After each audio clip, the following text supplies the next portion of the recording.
A forthcoming book by the former deputy director of the Central Intelligence Agency argues that the U.S. underestimated Al-Qaeda's ability to regain its former strength following the killing of Usama bin Laden in 2011.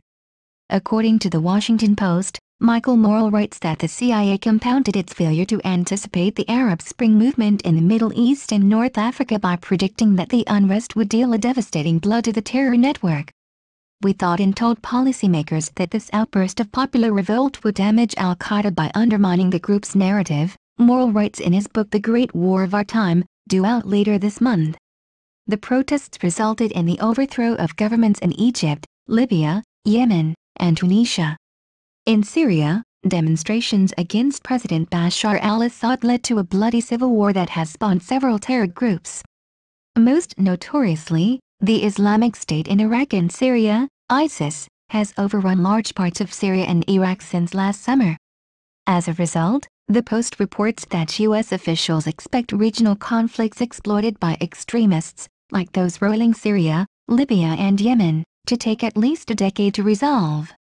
Morell writes that the collapse of several governments removed those countries' ability to contain militant groups linked to or inspired by Al-Qaeda. Arab Spring was a boon to Islamic extremists across both the Middle East and North Africa, he writes. From a counterterrorism perspective, the Arab Spring had turned to winter. Morell writes that the U.S. failed to predict the Arab Spring because it had become too reliant for intelligence on the very regimes that would be toppled. We were lax in creating our own windows into what was happening, and the leadership we were relying on was isolated and unaware of the tidal wave that was about to hit, Morell writes, according to the Post, which obtained a copy of Morell's book.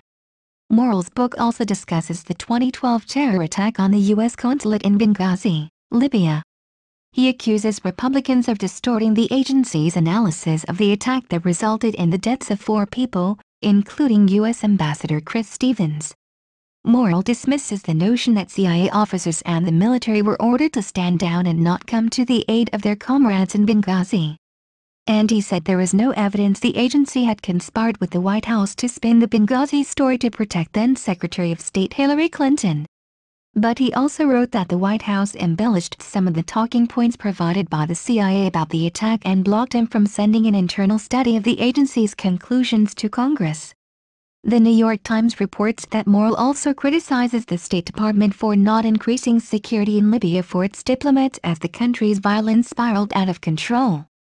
Morell retired from the CIA in 2013 after a 33-year career. He served as deputy director during the final years of his tenure, with 2 brief stints as acting director following the departures of Leon Panetta and David Petrus.